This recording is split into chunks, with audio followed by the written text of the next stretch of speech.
Hi, I'm Joel, a white kid that grew up in Indonesia.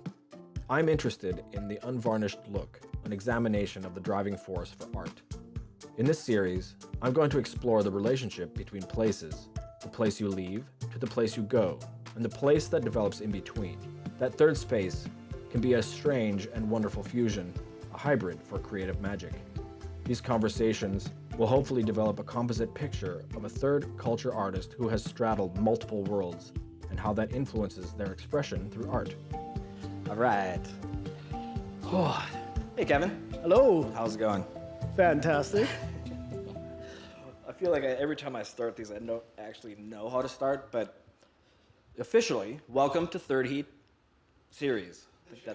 Is it the show? Oh, I say the show. But it's actually Third Heat series on my social media, so whatever. Kevin is one of my DJ heroes. An elder statesman of Vancouver DJs, he's kind of a local legend, highly regarded by those who know him. DJing has taken him around the world, but he's quiet and unassuming, sometimes a little mysterious. I've known him a long time, but I don't really know him, so I'm excited to dive a little into his history.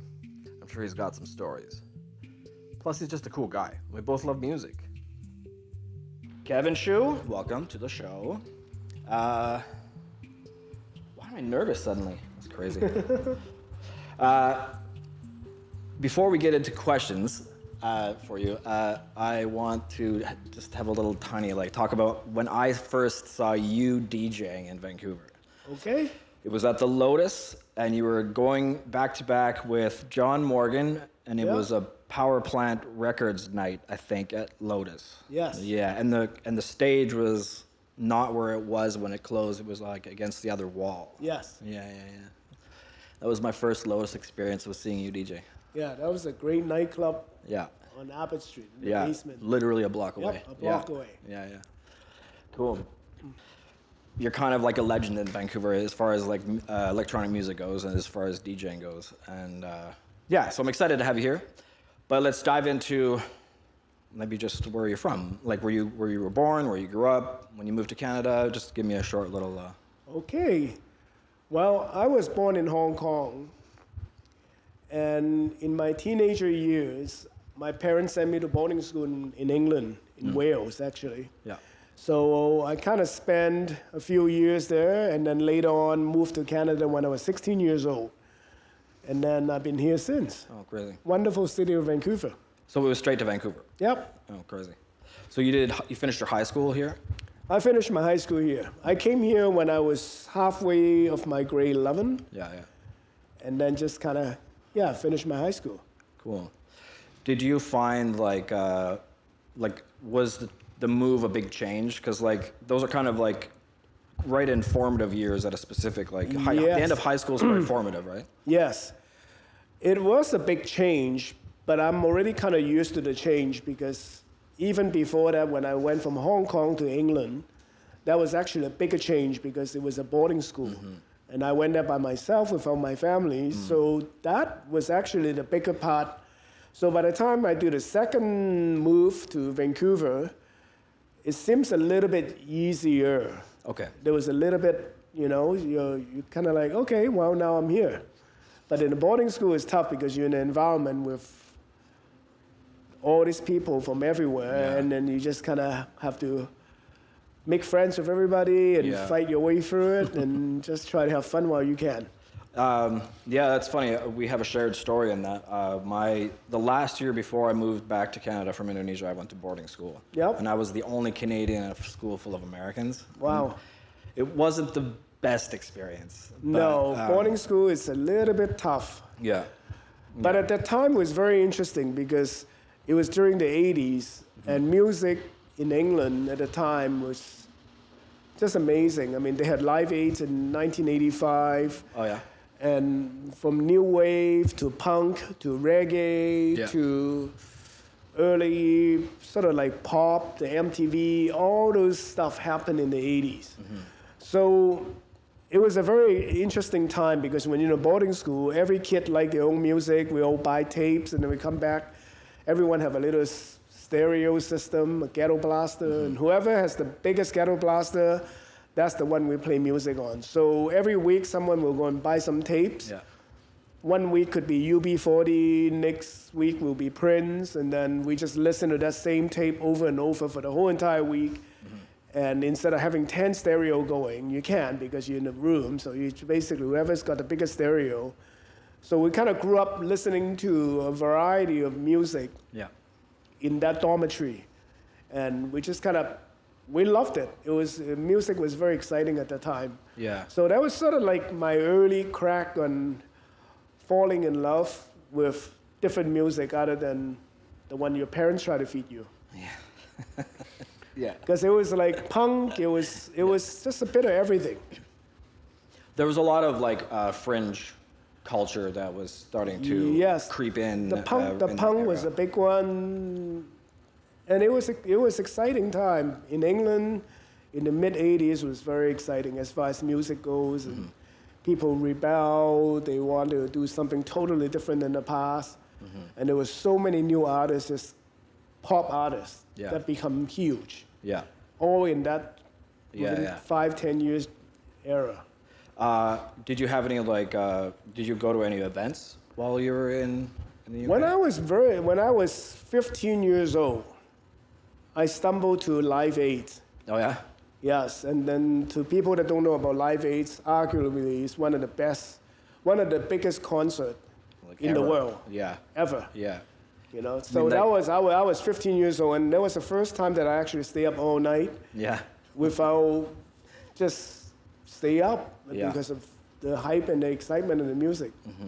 That was really interesting. That actually set my tongue up to realize how powerful music can be. Yeah. Because music, yes, people talk about powerful, blah, blah, blah, but if you're in an environment that you see people so full on response to music, it struck me that music was so powerful. Yeah. So that was a big part of it, I think. I bet. Cool. Plus, everybody when you're a teenager, at that time we didn't have cell phone, there's no social media, there's no internet, there's no computer. So basically, your radio or the music, the tapes or the record that you buy is basically your entertainment. Yeah, that's your window into the outside. Yeah, it's also in the boarding school, it's not like we have television either. So even you cut that off, then you're basically just living on tapes. Yeah, living on tapes. That'd be a good mixed series. Yeah. Living on tapes. Living on tapes. What was your first impression of like Vancouver? I've been to Vancouver quite a few times before because lots of my grandparents, relatives been here since the 60s. So you have family. Yeah, I always like it. Yeah. But because I didn't grow up the early part of my life in Canada, so I didn't quite get into any of this Canadian culture like hockey and people skiing. I mean, I learned how to ski when I was 16, but a lot of people they do all that stuff when they're very young. Yeah. So when I first came here, I couldn't quite get into try to fit in with the really in crowd because everybody's like in school, they're like, oh, sports, hockey, yo, tough guy, like they know everything about hockey and I know nothing about hockey. I don't know any name, I don't know anything. Yeah. So that was a little bit weird. And I ended up hanging around with a few little misfit in the high schools, guys that sort of look punkish. Because I grew up in England, I show up with Doc Marten boots and wearing black leather and stuff. So I kind of associate with the group of guys that are wearing black and have spiky hairs and sort of the punk and the long hair guys and just, there's a few people that don't quite fit into that group in school. I was kind of becoming friends with them. Another guy, he came from Germany because he didn't want to do the army duty. Yeah. Because he didn't want to cut his long hair. So he came for a few years to study. And we all become friends. So at that time, because I wasn't into all the Canadian sports where all the teenagers do, I ended up getting into like, oh, let's go downtown to Granville Street to go and just look at the street fashion, go to a movie, go to Rocky Horror Picture Show, doing all those little bit more fringier thing than being in East Vancouver, going to school and doing the regular student thing. So that's kind of how I started because I was hang around with a different crowd. Cool. A little different. The guys that wear pointy shoes and little punk. Yeah.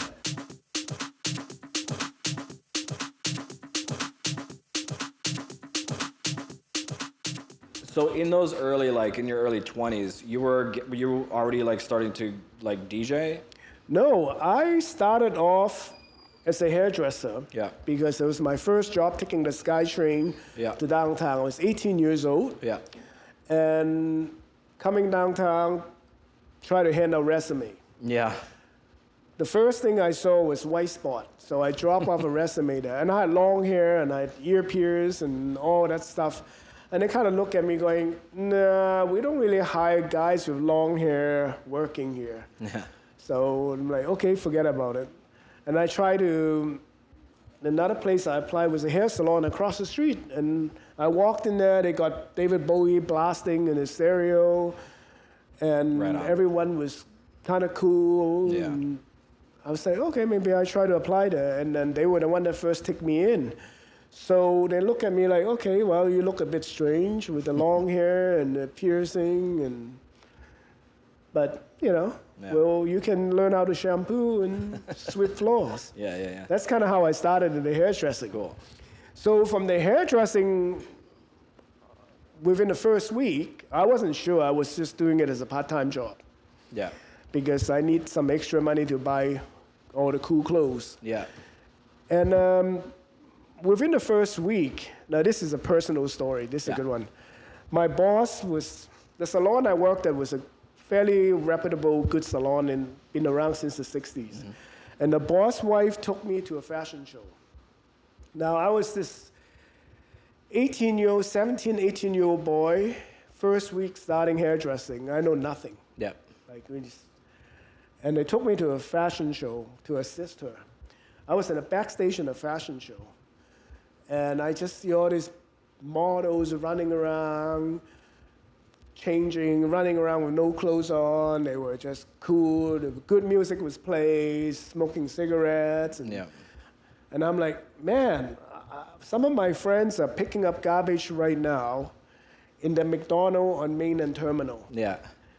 And I'm in a backstage at a fashion show. Yeah. So I thought, okay, well, you know what, this might be okay, you know, the people I work with seems to like me, so I just kind of fit into that mode. I wasn't planning to be a hairdresser in any form. And it's just kind of like a bit of a misfit, and then you came downtown, and somehow your strange look becoming...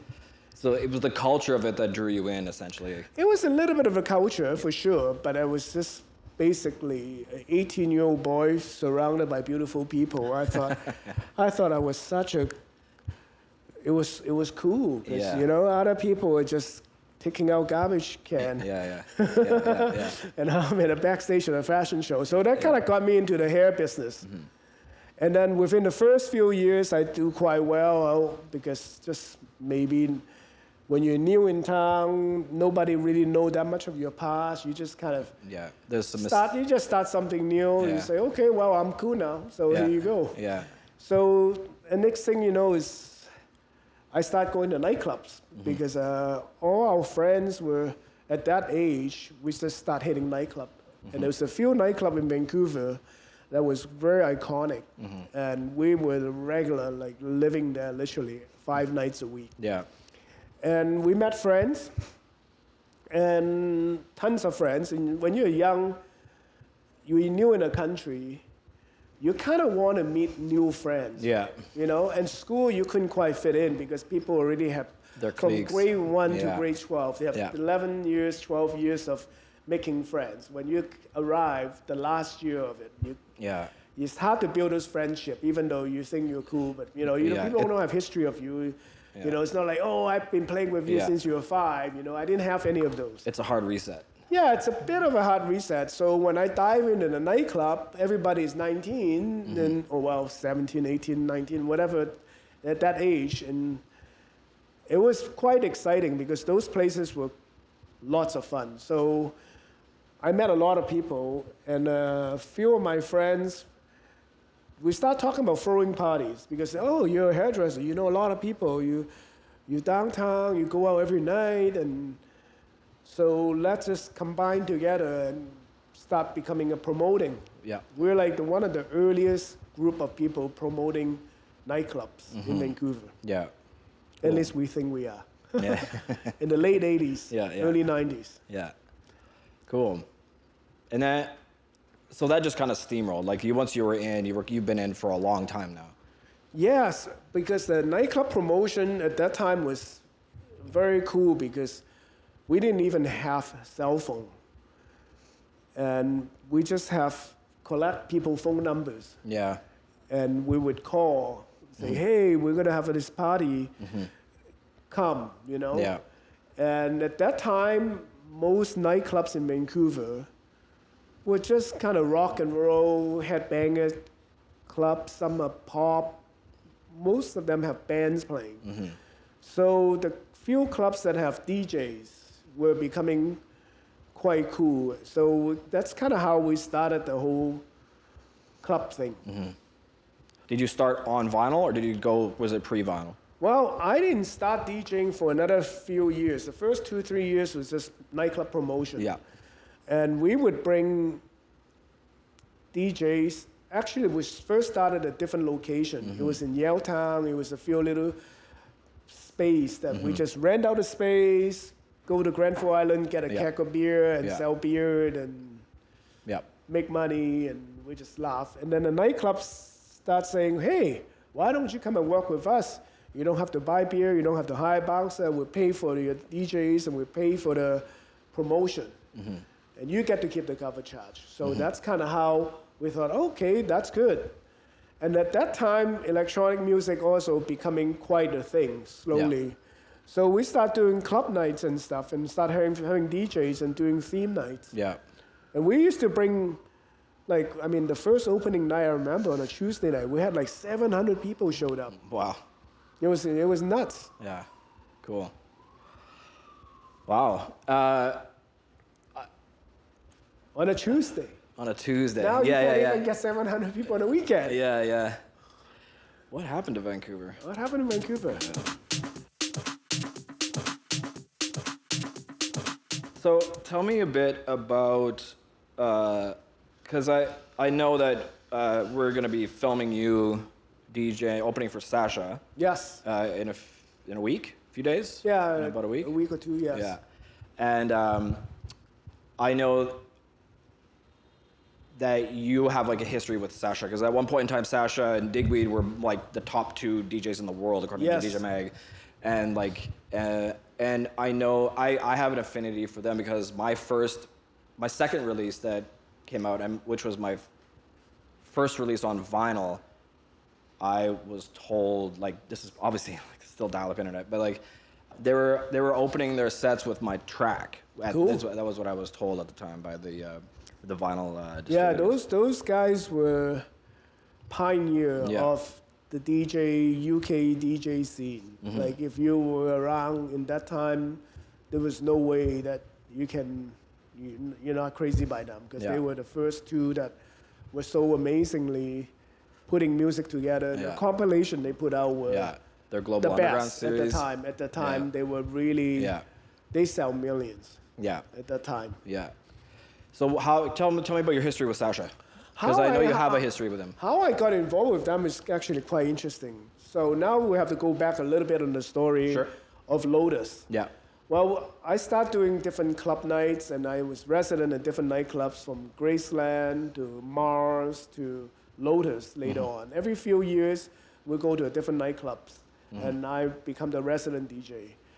And at that time, we were trying to, I always loved those guys, because everybody at that time, if you like that type of music, you will love them, because they were just so good. Yeah. Right? They have better music than anybody else, and they were untouchable. Yeah.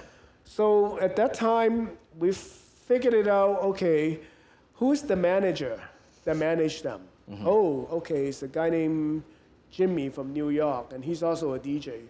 So we start working with him first, try to bring him and try to bring some of the not as big as they are DJ, because Lotus is a small club. Yeah.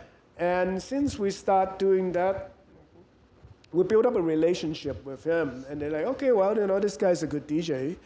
And then we did a few events across the country with some big sponsor. They were doing some big sponsor with big DJs. So we started bringing those big DJs touring Canada. And that's kind of how I met them. Yeah.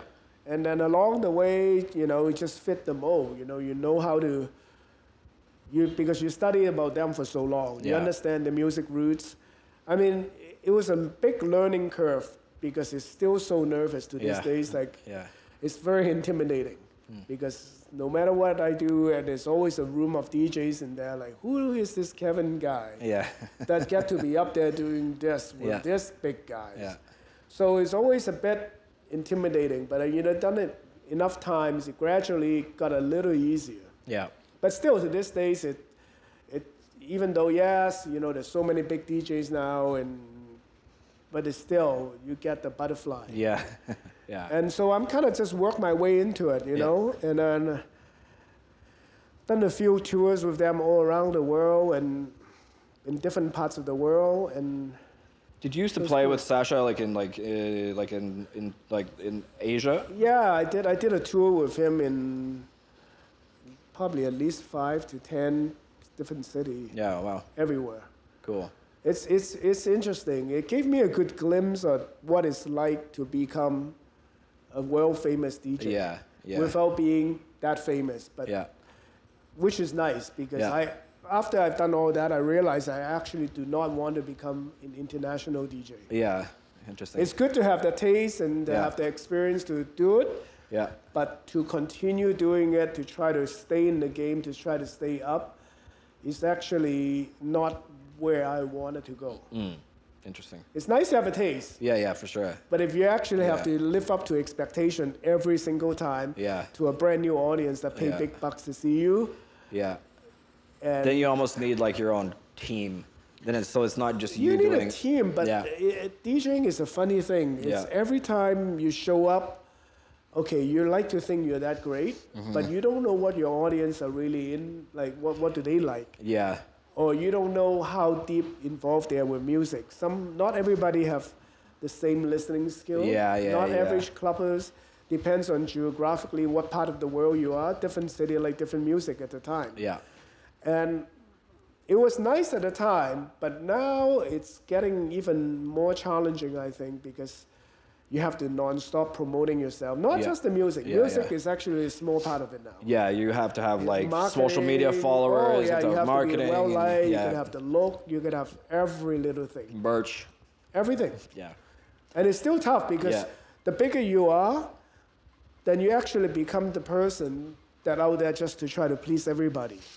And when you do that, it's hard to have the integrity to hold your ground, to try to do things that still you believe that is good. Yeah. Half the time just because you want to be more popular. Like when we become a popular game, you just want to become more popular. Yeah. And the most popular guy is the guy that play pop. Yeah. Yeah. Right? So that's the term popular comes from. Yeah, exactly. Right? Yeah. So it's a kind of like a tough balance. And if you are like the guy that like underground music, if you like to have things that nobody heard of, yes, it's great, you can have that mentality, but 90% of the people don't care about anything like that, so they just buying into the hype. I'm really excited that you're opening for Sasha. Yep. Because it ties into ties into your history a little bit, which I think is really cool, and it kind of completes a bit of a story circle, a story arc for this episode. I learned a lot from him. I remember when the first time I went on tour with him, I was so nervous because I was playing record up until a week before I went on that tour.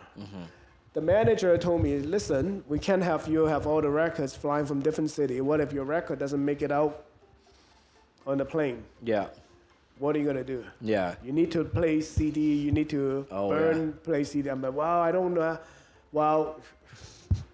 Sorry, there's no room for 2 turntables, three CDJs, and his mixer, and his laptop, and his special blah, blah, blah. And it's like, there's no room. after the first night I played with him in Thailand, he said, listen, whether I'm going to have a good night or not depends on you.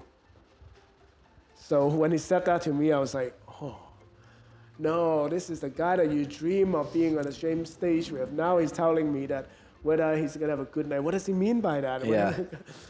It's like, you got to figure this out. Yeah, right? yeah. It's like, okay, do I hype it up? Do I slowly build it up? Yeah, do yeah. I go for it? And do I Yeah. how do I change direction? What kind of energy I should create? That's how I learned to open too. Oh, it was a very challenging Yeah. thing because every place that you walk into is packed like sardine. Yeah. So, and you don't want to suck. Yeah. You know, you're new in another country. Yeah. You're playing for this guy, and if you sucked, Yeah. it's not a good look. Not a good look, yeah. It's just, Yeah. it's very stressful. Yeah. I know. Very stressful. I'm like, Yeah. I'm like, oh man, they're like in front of me, there's like 30, 40 DJs right around the DJ booth right there. Yeah, a And lot I'm of chin strokers. Oh, who am I? Why am I here? Yeah.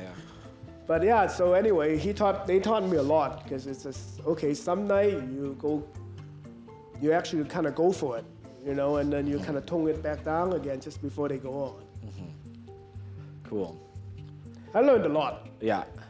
And it gives you confidence because after you've done that with them a few times, you realize that, okay, your whole life, your whole time, you never think you're good. You know, you think, oh yeah, I think I'm okay. But you never think you're like, okay, like you just don't have that confidence.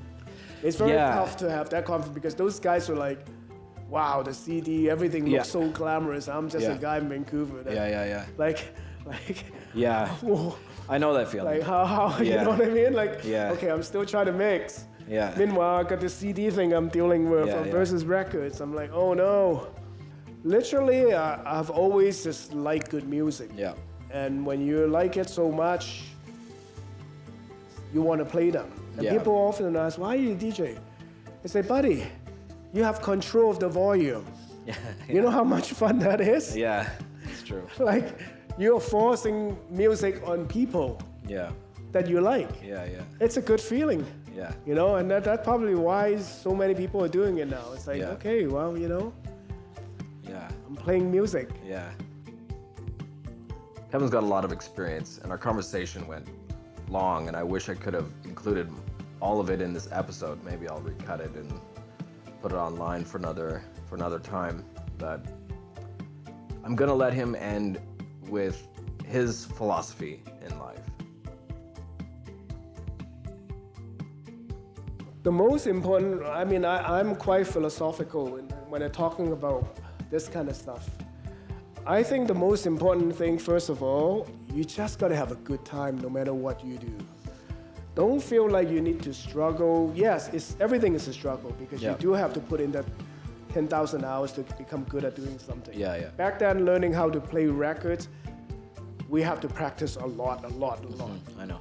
Yeah. Now, if you have to do that regardless, you might as well try to have a good time. Try to have as many friends. Try to have, invite your friends to be your audience. Try to build up a strong crew of people that like you, whether Yeah. you're good or not. They're just friends. And Yeah.